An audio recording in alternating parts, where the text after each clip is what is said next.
Salam Skapsa bisa santun menuju prestasi dalam kompetensi.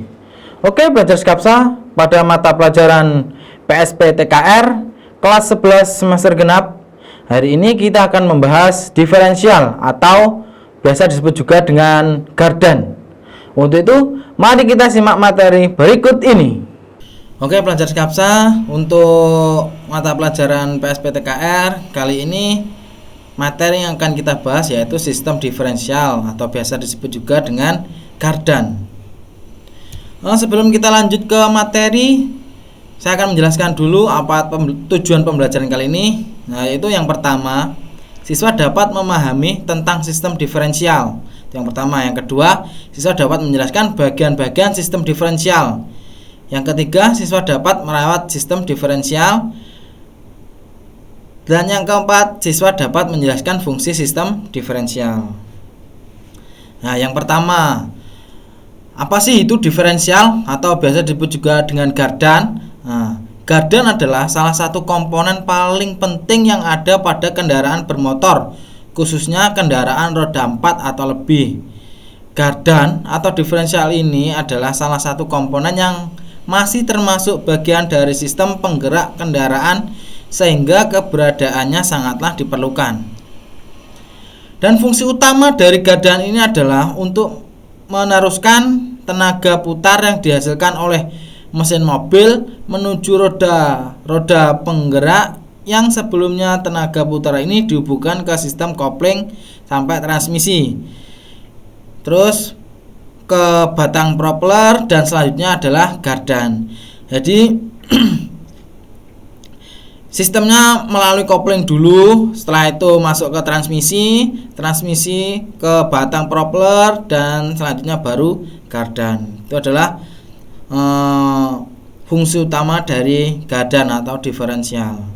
Nah, ini adalah contoh dari gardan. Ini di dalamnya gardan ada dua ini. Di dalam gardan ada beberapa komponen, ada axle shaft, pinion gear, pinion shaft, universal joint, differential set gear, axle housing, axle shaft seat gear, dan ring gear. Nah, ini adalah komponen-komponen yang ada pada gardan. Nah, diferensial atau gardan dibagi menjadi dua. Yang pertama yaitu adalah differential gear, dan yang kedua adalah final gear. Nah, differential gear yang terdiri dari seat gear dan berfungsi untuk membedakan kecepatan putar roda kiri dan kanan saat membelok. Dan sedangkan final gear yang terdiri dari drive pinion dan ring gear berfungsi untuk memperbesar momen dan mengubah arah putaran sebesar 90 derajat.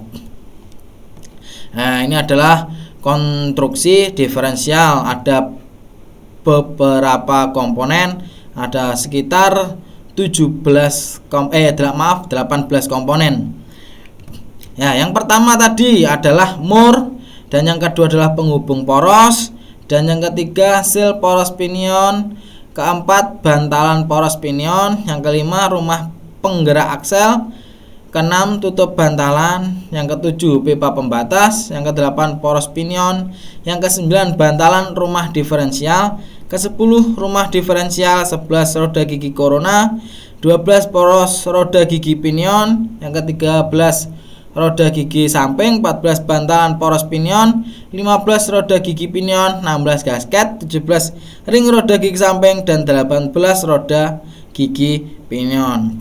Nah, ini tadi sudah dijelaskan di slide selanjutnya. Tadi ada 18 komponen sebagai konstruksi diferensial. Nah, untuk cara kerja ada 3.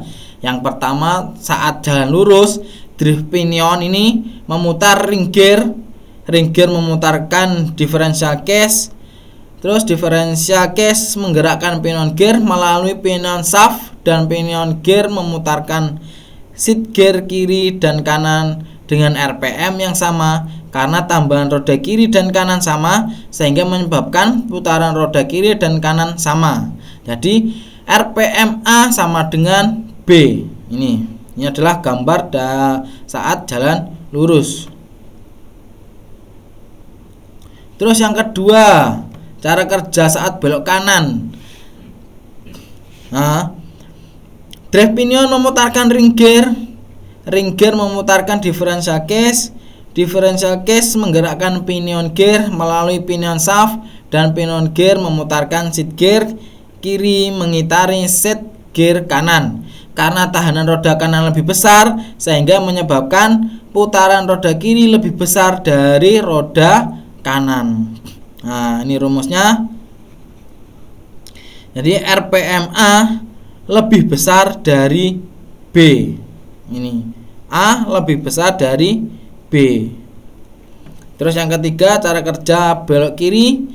Drive pinion memutarkan ring gear memutarkan differential case menggerakkan pinion gear melalui pinion shaft, dan pinion gear memutarkan seat gear kanan mengitari seat gear kiri.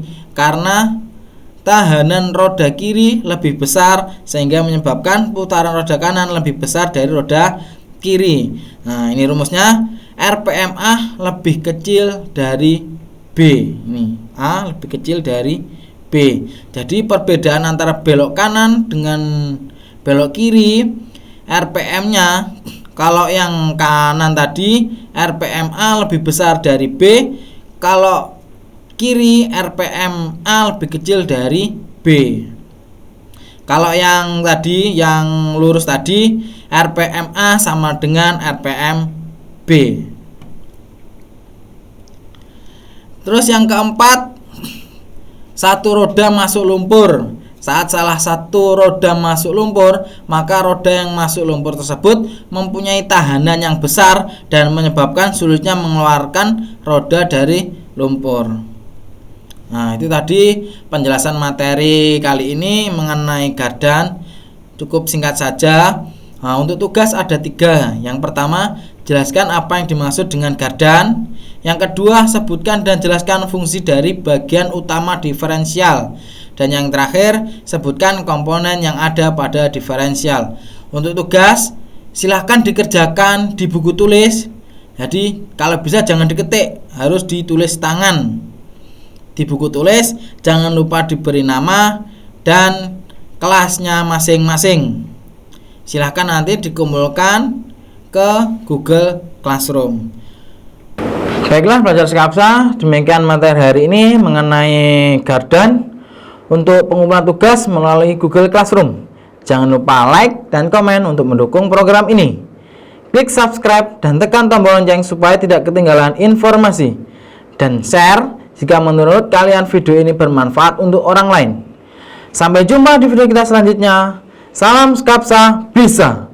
Sekolah Berbudaya Industri berkarakter wirausaha menjadi idola sekadiri raya.